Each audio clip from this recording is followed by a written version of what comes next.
कथा सुना रहे हैं।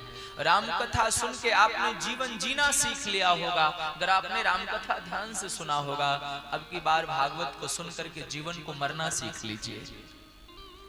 भाई मेरे, मरना सीखिए चाहे ना सीखिए, मरना तो सभी को एक न एक दिन पड़ेगा।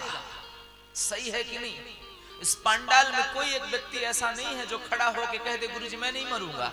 कह सकता है कोई? यदि आपने दवाई ऐसी कोई खाई हो जिसके खाने से आप नहीं मरोगे तो मुझे भी दीजिएगा, मैं भी खा लूं। जो आया है वो जाएगा, चाहे राजा चाहे रंक चाहे फकीर, कोई सिंहासन चढ़ी चला, कोई बंधा जंजीर। मेरे भाई बहन, जिसका जन्म हुआ है उसका मरना तो पक्का है।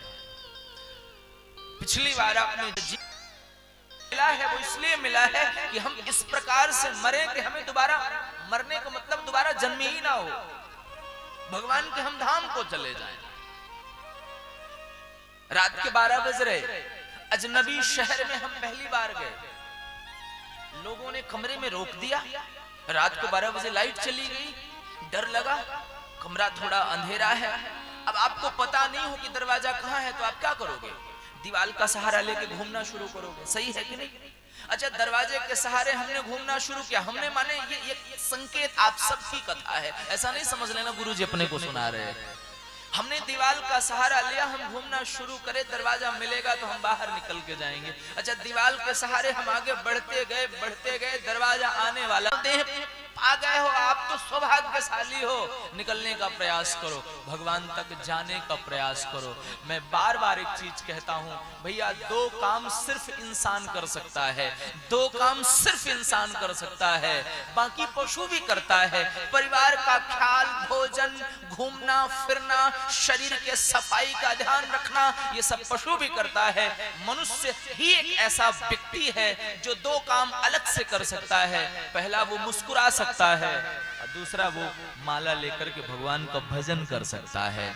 पशु नहीं कर सकता। किसी पशु को आपने कभी माला लेकर के जपते नहीं देखा होगा। अगर हम मानव देह लेकर के भी ये दो काम नहीं करते तो हम में और पशु में कोई फर्क रहा? प्रेम से कहो राधे राधे।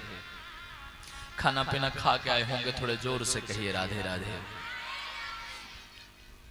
कथा का द्वितीय दिवस है। भागवत के पहले श्लोक का यहां से आरंभ हो रहा है। थोड़ा गंभीरता से आप सुनो। बीच में माताएं बात कर रही हैं, आप लोग बात कर रही हैं, आप कोई बात नहीं करो। जब मैं बोलूं तो आप सुनो और आप बोलो तो मैं सुनूं। मेरी प्रार्थना आप सबको है। पूरे अलवारा पंचायत के लोगों को हम बहुत प्यार करते हैं। जानते हैं क्यों प्यार करते हैं? वो इसलिए प्यार करते हैं, राम भक्त सेवा समिति की जिस दिन मीटिंग हुई होगी तो सभी ने एक स्वर में कहा कि भैया कथा तो हो रही है लेकिन शर्त एक सबसे बड़ी है, कथा कहने के लिए वही सत्यांशु बाबा आने चाहिए। सभी सिमरा पूरे अलवारा पंचायत के लोगों ने कहा जब आप मुझे प्यार करोगे तो हम भी तो आपको प्यार करेंगे ना। प्यार एक तरफ से नहीं होता, एक तरफा नहीं होता, वो तो एक तरफा तो ढकोसला होता है। जो प्यार है वो दोनों तरफ से होता है। एक बार कहिए राधे राधे। भागवत का पहला श्लोक थोड़ा कठिन लग सकता है आपको, लेकिन मैं बहुत सरल करके समझाऊंगा, आप ध्यान से सुनो। जन्माद्यस्य यतोऽन्वयादितरतश्चार्थेषु भिज्ञास्वराट् तेने ब्रह्महृदाय आदिकवये मुह्यन्ति सूरयः तेजो वारिमृदां यथा विनिमयो यत्र त्रिसर्गो मृषा धाम्ना स्वेन सदा निरस्तकुहकम् सत्यं परं धीमहि सत्यं परं धीमहि। यह भागवत का पहला श्लोक है, थोड़ा समझने जैसा है, मैं आपको समझाता हूं। भागवत के पहले श्लोक में वेदव्यास जी लिखते हैं सत्यम परम धीमहि। किसी भगवान का नाम यहां पर नहीं लिया, यहां सत्यम कहा। मतलब यह है कि भैया जो व्यक्ति हमेशा सच बोलता है उसको भगवान को खोजने की आवश्यकता नहीं पड़ती है, बल्कि ऐसे भक्त के भगवान घर खुद चल कर के आते हैं जो हमेशा सच के मार्ग पर चलते हैं। यहाँ बुजुर्ग लोगों की संख्या अच्छी दिख रही, आप मेरा समर्थन करेंगे। आज से 20 साल 25 साल पहले लौटिए, आप सब मेरी तरफ ध्यान लगाइए। 20 साल 25 साल पहले मेरे भाई किसी को यह कह दिया जाए कि कल आपको झूठ बोलना है, तो बेचारा रात भर सो नहीं पाता, झूठ बोलना है। ध्यान से सुनिए, आज से 20 साल 25 साल पहले किसी को कह दिया जाए कि मेरी बहन आपको कल झूठ बोलना है, बेचारी रात भर तड़पड़ा जाती थी, झूठ कैसे बोलूंगी। और आज किसी व्यक्ति को कह दिया जाए कल तुम्हें सच बोलना है तो परेशान हो जाएगा। झूठ मत बोलो, क्योंकि साच बराबर तप नहीं, झूठ बराबर पाप। जाके हृदय साच है, प्रभुता के हृदय आप। एक बड़ा पुराना फिल्म का गीत है, मैं गाऊंगा नहीं क्योंकि मुझे आता नहीं है। गीत ऐसे है कि सजन रे झूठ मत बोलो, प्रभु के पास जाना है, न हाथी है न घोड़े हैं, वहां पैदल ही जाना है।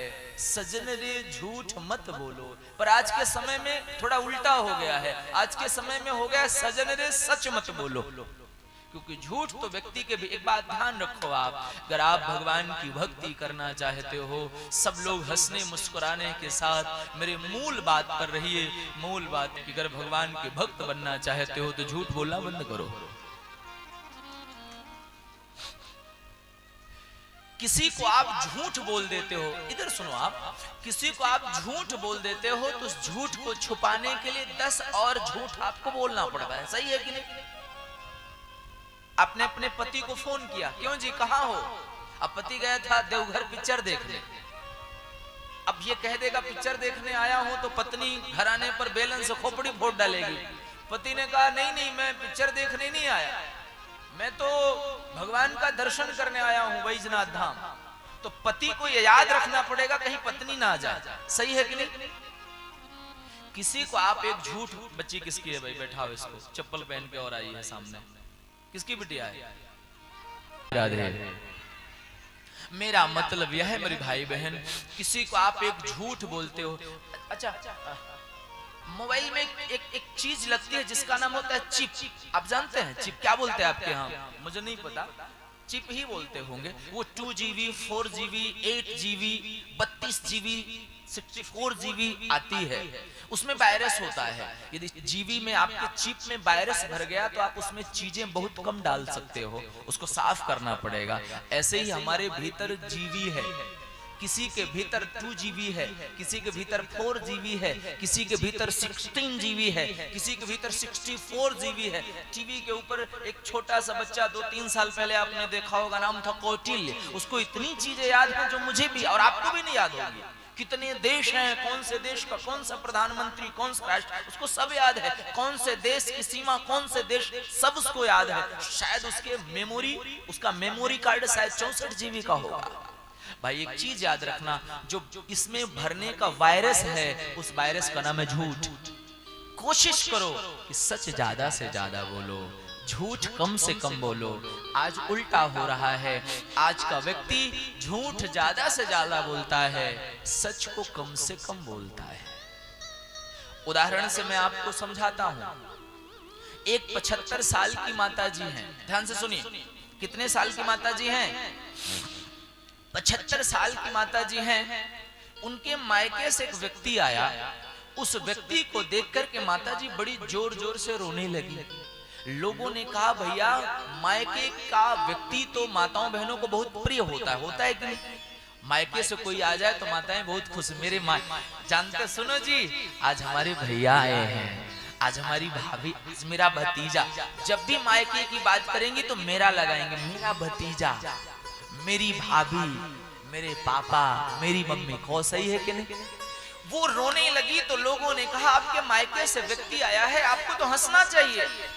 उस माँ ने कहा ये बात नहीं है, आज मैं 75 साल की हूँ, आज से 60 साल पुरानी बात है, तब मैं 15 साल की थी जब 60 साल पूरा, आज मैं 75 की हूँ, 60 साल पहले मैं 15 साल की थी। मेरे पापा ने हमारे इनसे और सही बात यह कि मैं 12 पास नहीं, मैं कक्षा 5 फेल हूँ और हमारे मायके से व्यक्ति आया है, कहीं इसने सेठ जी को ये बात बता दी मैं कक्षा 5 फेल हूँ तो सेठ जी मुझे छोड़ देंगे तो मैं कहाँ जाऊंगी। आप एक बात सोचो, इनके पापा ने 60 साल पहले झूठ बोला था, उस माँ को आज भी उस झूठ को छुपाना पड़ता है। कहो सही बात है कि नहीं, कहीं छोड़ ना दे। अब डोकरी को कौन समझावे कि डोकरी तू 75 की, तेरा डोकरा 85 का, छोड़ के जाएगा तो कहाँ मरेगा, कोई रास्ता नहीं है, रहना पड़ेगा साथ में। लेकिन हंसने के साथ मूल सिद्धांत पर रहिए। मूल सिद्धांत यह है कि एक बार आपने किसी को झूठ बोल दिया तो आपको छुपाने के लिए जीवन भर झूठ बोलना पड़ेगा, इसलिए कोशिश करिए। भागवत का पहला श्लोक कहता है सत्यम परम धीमहि। दूसरा श्लोक शुरू होता है धर्मः प्रोजित कैतवोत्र परमो सताम वेद्यं वास्तवमत्र वस्तु शिवदं तापत्रयोन्मूलनम् श्रीमद्भागवते महामुनिकृते किं वा परैरीश्वरः सद्यो हृद्यवरुध्यतेऽत्र कृतिभिः शुश्रूषुभिस्तत्क्षणात्। भागवत का दूसरा श्लोक मेरे भाई बहन श्रोताओं का लक्षण कहता है। भागवत को सुनने वाला श्रोता कैसा हो? व्यास जी कहते हैं निर्मत्सराणाम सताम। भागवत को सुनने वाला श्रोता निर्मत्सर हो, मात्सर्य उसके भीतर नहीं हो। हमारे भीतर मात्सर्य, अच्छा मात्सर्य का मतलब आप नहीं जानते होंगे। मात्सर्य का मतलब होता है जो व्यक्ति दूसरे को देख करके जले, वही मात्सर्य से रहित है, वही मात्सर्य के सहित है। भागवत का यदि आप वास्तविक श्रोता बनना चाहते हो, अपने भीतर से मात्सर्यता को हटाइए। आज का व्यक्ति, मेरी बात को ध्यान से सुनना, आज का व्यक्ति अपने दुख से दुखी नहीं है। सब लोग मेरी बात ध्यान से सुनिए। आज का व्यक्ति अपने दुख से दुखी नहीं है, आज का व्यक्ति अपने पड़ोसी के सुख से दुखी है। वो सुखी क्यों है? कल तक तो भीख मांगता था, आज उसके पास इतना कहां से? भागवत कहती है नहीं, ये चीज नहीं होना चाहिए भैया। उसके भाग्य में जो है उसको मिला और हमारे भाग्य में जो है वो हमको मिला। मात्सर्य से हट के रहिए। हमारी स्थिति तो यही है कि हम अपने को नहीं देखते, हम दूसरे को देखते हैं। उसके पास इतना कैसे? हम दुखी क्यों हैं? आपको एक बात बताऊं, सुखी रहने का मूल मंत्र क्या है? हम सुखी कैसे रह सकते हैं?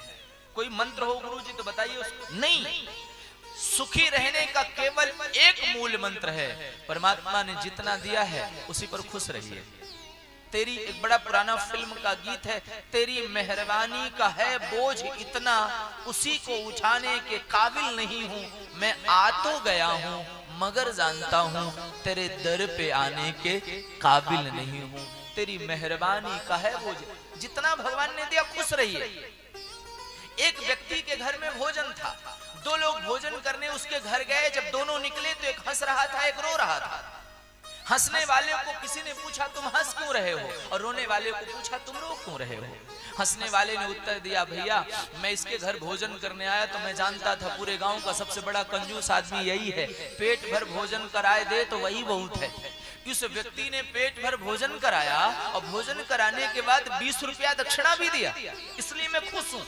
अच्छा, जो रो रहा था उससे पूछा तुमको भी तो भोजन कराया होगा, तुम रो क्यों रहे हो? उसने कहा मैं रो इसलिए रहा हूँ क्योंकि मुझे जानकारी थी कि गांव का बहुत बड़ा झगड़ने वाला कोई और नहीं, हम और आप हैं। सब दुखी हैं, हमारे पास इतना कम क्यों है यार? रहने के लिए घर है, घर के ऊपर छत है, कपड़ा है, ये कम है क्या? आपको पता है हमारे देश में अभी भी 20 लाख लोग भूखे सोते हैं। सुबह खा लेते हैं, शाम को आज आपको पता है, मुझे नहीं पता है, मैं मुंबई में था, वो लोग फुटपाथ पर सोते हैं, सड़क के किनारे। सोचो, उनसे तो अच्छे हैं हम लोग ना। प्रेम से कहो राधे राधे, जोर से कहिए राधे राधे। मात्सर्यता को मन से हटाइए। भगवान ने जितना दिया है उस पर खुश रहिए। व्यक्ति चौराहे पर खड़ा होकर रो रहा है, रो क्यों रहा है? किसी ने पूछा तुम क्यों रो रहे हो? उसने कहा आप हंस रहे हो इसलिए मैं रो रहा हूं। तो आप हंसिए। बोले आप रोना शुरू करिए, हमको अपने आप हंसी आ जाएगी। हमारी स्थिति यही है। एक व्यक्ति को भगवान ने कहा देखो भैया तुम्हें जो चाहिए वरदान मांग लो। बड़ा खुश हो गया, अच्छा अच्छा प्रभु